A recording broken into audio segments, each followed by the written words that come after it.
I aged myself.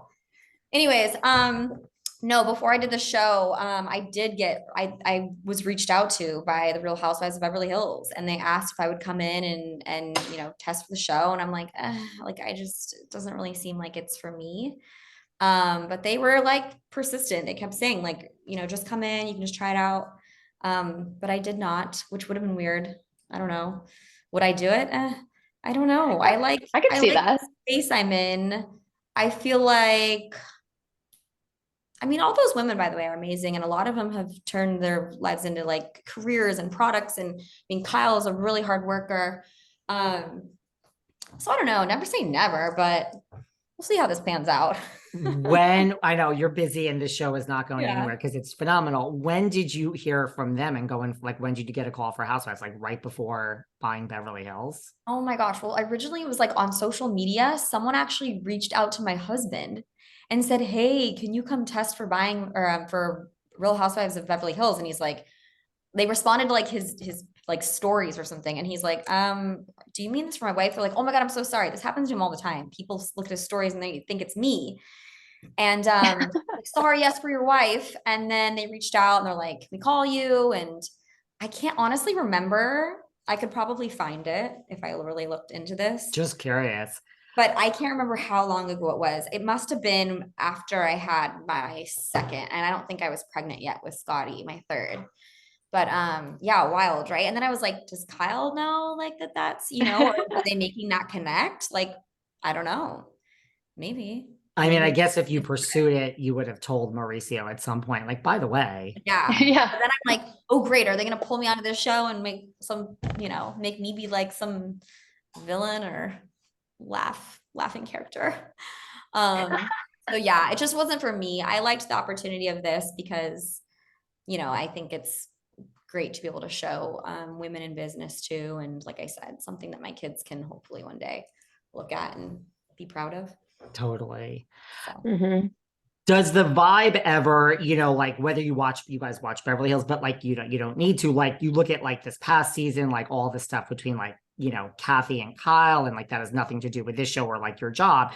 But like, does that, because we all have a backstory, like does that hush hush then come over the office, whether you watch it or not? It's on TMZ every day, and we all know how the media works and a lot of it's played up, but like, does that hush hush come over the office like, oh, there's Mauricio, like let's not bring this up, like it's get awkward, or am I just making up this whole backstory on my own? you're not. Clearly, people ask about it. I feel like people got really upset about him sharing like how his business started. And the truth is, like, they can choose to show what they want to show that they're doing. I mean, but I don't think it's necessary to bring up anything negative that might have happened in the past or whatever. Um, it's not something, I mean, I don't know, Melissa, it's not something that we see regularly. I mean, I know Farrah, Mm-mm. she's got her cousin Paris. There's a lot of intertwined life, right? Paris, Yeah. ex. Um, which They're is, very close. but they're really close. And Cousins, so yeah. like they love each Yeah. other. And I think at the end of the day, like there's always, like I said, there's some family drama. And unfortunately, it's all aired on TV and the tabloids and that kind of thing, but it doesn't really have any effect on Yeah, with the us or anything. I our honestly, you know, it's kind of like a don't ask, don't tell. We don't ask about any of that. We don't like in yeah. the office, it's really not like, oh, like they're watching it. I watched the reunion last, like it's not like that, you know? I wish we could have some spice for you, but we don't. No, I mean, I figured it's a business, and Yeah, what we all about, but respect each other. before we move on from this topic, like is Farrah concerned about her wedding like with Paris, because I mean they are really close. No, they're all so close. So Yeah. no, they all love each other. So it's all, yeah.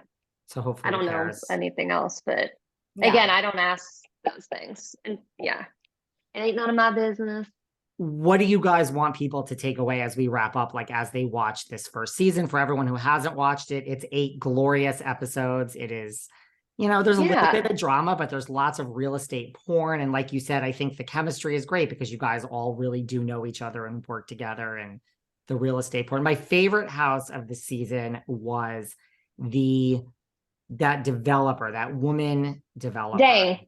Mhm. Dang. That Yeah. was She's my incredible. that was the one. Yeah, Orem, she's unbelievably talented. I actually chatted with her for a long time. She wants to do a lot more in LA, but she also wants to look into Dallas too, which would be super sick. But what I would tell people listening to this is that there's a lot more story to be told about each of us. And obviously Farrah planning her wedding too, which is super exciting for all of us. But yeah, again, there's so much more that we want to show. And I know it left on a cliffhanger with Sophia. We just spent a lot of time with Sophia at Forum, and she's studying to get her real estate license. But yeah, I don't want it to be done yet, so we're not going to let that happen. We made top 10 in 39 countries, which is insane. And so, we're hoping Netflix gives us another chance because we know it'd be great for them and great for us. And we're really hoping to get, like maybe Kyle or like David or James, like maybe we can get them on the show. Oh yeah, I talked to James at Forum and I was like, hey, so you're not a Millionaire Listing anymore. I know. Two little spots. He said, we'll see. Yeah, he said, we'll see. So I know Kyle would like to, so I think it'd be nice to see more, but I think too, you have to understand with the first season, like it's hard with the first, if you go back to any show on the first season, exactly. It's never usually like the juiciest season. Or the full potential either, yeah. Because like you're still trying to figure out, the producers don't know you that well. They're still learning about you and the company and about the dynamic between the relationships. So it's like, it's a work in progress because they don't know yet. And so they're all just trying to figure it all out and then put the show together. And so I think you have to give it that season to kind of just set it and now hopefully be able to take off and show the real like good juicy stuff. And also like there's just been so much that's happened since the show. So I feel like it'd be so hopefully we'll be able to share all of that. I agree with that. You look at the first season of Selling Sunset and it was good, but I mean, we didn't have, Christine Quinn, like one of the biggest villains in reality TV history and like all this that's going on. She's from Dallas too, by the way. Icon. So I agree. It's set a nice palette with Sophia coming in at the end for season 2. So there will be a season 2. We're going to put that out there because it's such a great show. Where can everyone follow you both online who wants to move and buy a house through one of you? You guys can co-list. Both of us. We'll co-list in LA. Yes. And if anyone wants to move to Dallas, I'm here. Back and forth, obviously. What's your social media? What's your Instagram? My @Instagram is Melissa Platt with an _ at the end. And yours? And mine is Allie Lutz, just the way it sounds. I will share it with everyone. I really appreciate you guys taking your time. Thank you. This was so fun. Yeah. Thank you for listening to an episode of the Behind the Velvet Rope podcast. Yes, we support you. You are my favorite guest ever, and keep in touch and you will come back next season. You will. You're so cute and happy. Yes. Send it to all your friends, have them rate, love it, and we're not done yet. So